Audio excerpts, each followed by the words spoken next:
Welcome to another unit in this Excel course. In this unit, I'm going to talk about the general user interface of Microsoft Excel. Well, if we open a new file, usually here this view, the home menu, that's what we see first. So what do we actually see here? Well, the upper part, as I said, that's more or less the menus we have. I will go back to them in a moment. Below them, we have two parts. First, here on the left, that's the name box, as we can see. That's responsible for naming different cells or ranges. So we might use this if we want to give names to specific cells. More interesting is the field here, the formula bar. That's where we can add different formulas. The formulas which in detail we can find in this menu formula.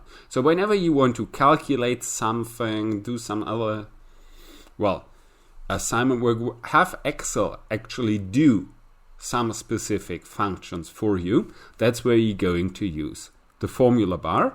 And you can either click here, enter some formula, which always starts with an equality sign, or you can just write this here in a normal cell. If I start writing a formula, you see here on the left, where before there was the name box, this changes to the functions box. So you have an overview over all the available functions.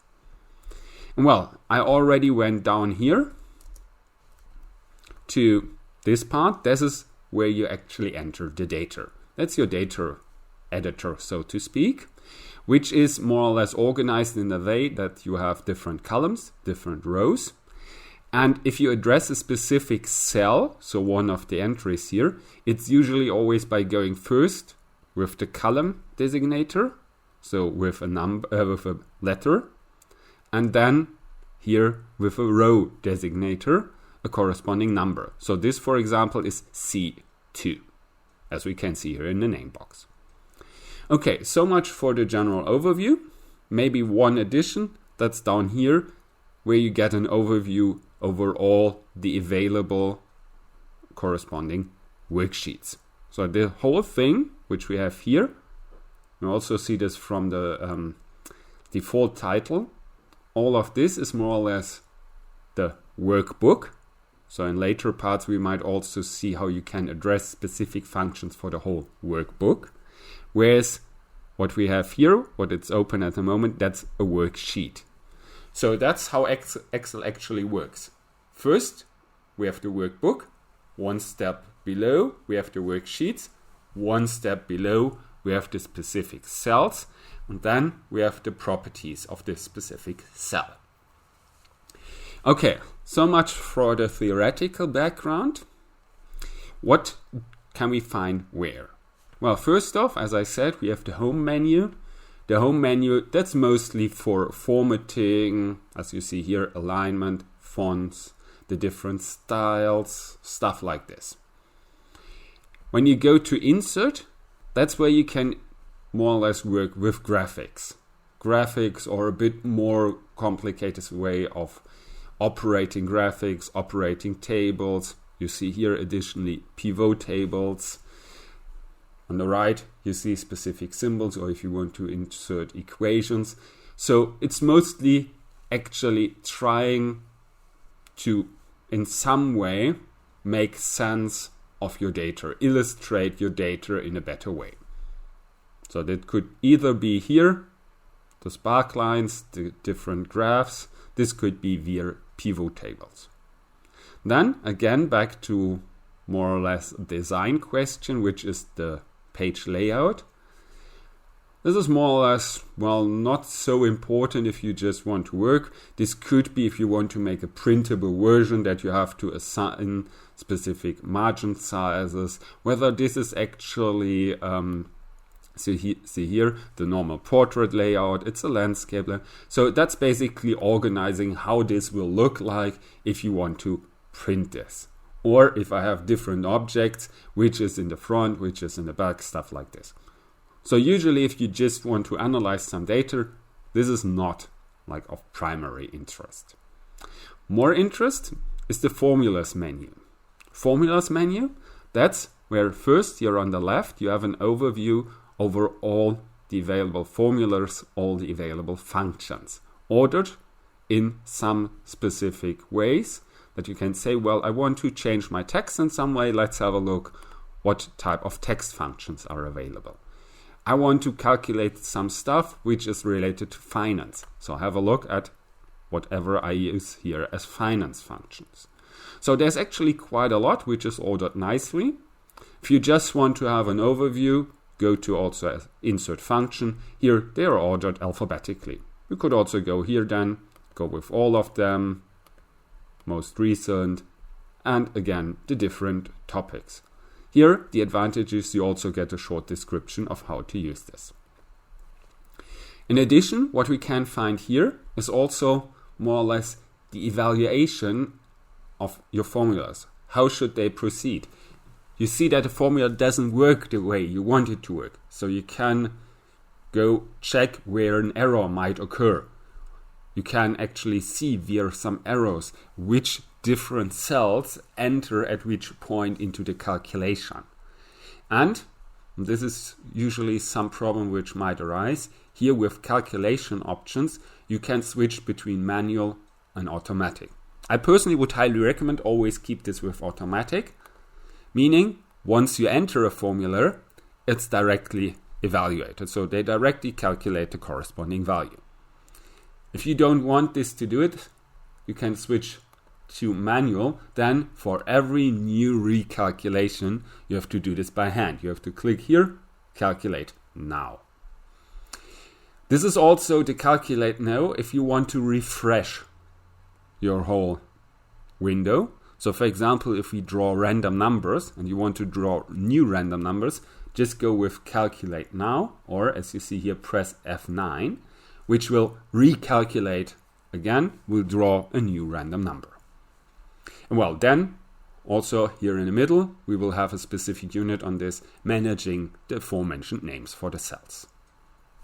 So much for the formulas menu. Then next we have the data menu. This is more advanced, let's call this data analysis. Well, first off, I can here in the left part work with data banks, draw queries from specific data sources. Then I can order and filter data which, for example, is arranged in some kind of table. Or we will also see this with data valuation. I can allow the user only to enter specific values, specific types of values into the data sheet, and I can do some little bit more sophisticated analysis. That's the part here. So for example, if later you want to use the statistics package or the optimization package, the solver, you can go to these parts here. Well, they are add-ins, so you might have to add them later on. Okay, finally, we have here the review part. That's whenever you read through a different person's Excel file, then you can use, for example, comments. Comment what they did, or if you want to document your own file, you could insert comments in this way so that you know what happens where. What is not available in Excel, as compared, for example, to Word, is like track changes. So we cannot track changes here. So if something is changed, one idea would be, for example, to comment what you did actually change. And that's the part here. You can actually, avoid changes. Well, here it says track changes, but it's not the same as with Word. So you can avoid people changing your sheet as such, or change anything in your whole workbook by, for example, making this password protected. So we're going to have a specific course on this as well. How can I keep people from entering anything into my workbook? Or how can I allow them to only view specific sheets, specific workbooks by making them, for example, password protected? So all of this is the review menu. Then the view menu, what do I see? Which way do I see this? So again, that's not so interesting if you want to actually analyze something. Bit more interesting later on, if you go into more details, is the developer menu, where we can work with macros, do VBA programmation, use Excel add-ins, and introduce, for example, some kind of buttons to run specific macros. Well, maybe you say, well, why does he have a developer's menu and an add-in menu? And I don't. Because those you actually have to activate before. And well, this is related to the Excel options. The options, at least here in the Windows version, can be accessed via file. While I have here open, new, save and stuff like this, lower part I have options. So some few comments on the options part as well.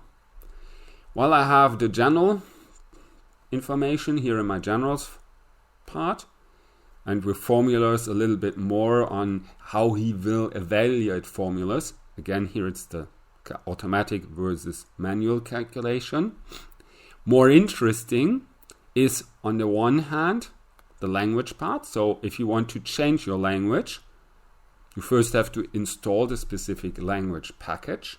Then you can switch between the different languages here. So as you see, at the moment I'm running an English version Excel, but I could easily switch to German. If I want to switch, I have to select this here, click on default, close Excel, reopen Excel again. I'm not going to do this here. So if we then switch to advanced, different other interesting thing with advanced is I have here the possibility to change system separators. So in an English speaking world, usually the decimal separator is a point and the thousand separator is a comma. If you go, for example, to a German speaking world, there's the exact opposite way. So if you want to change this manually to whatever makes more sense, also depending on which format your data files use, you can do this here by hand. You can also do some other stuff. Well, that's one of the most important aspects here in this context. And, well, I mentioned earlier here the developers and the add-ins menu. Whenever you want to change something according to your menus, you can do this with customize ribbons. Then you see here, the developers menu is checked, the add-ins menu is checked.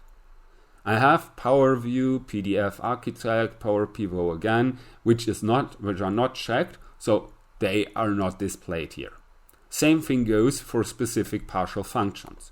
So if I don't want to have any functions here, or want to add some functions, I can do this all via this customize ribbon part. And well, finally, here, there's the add-in part, so I can manage which add-ins are actually installed, can install or activate additional add-ins. And well, that's the first, let's call this very rough overview about what can I find where in Excel. And well, a lot of the parts I mentioned and passing here, I will go into more detail later on. So this is just the first idea to give you like a rough feeling what Excel is actually all about.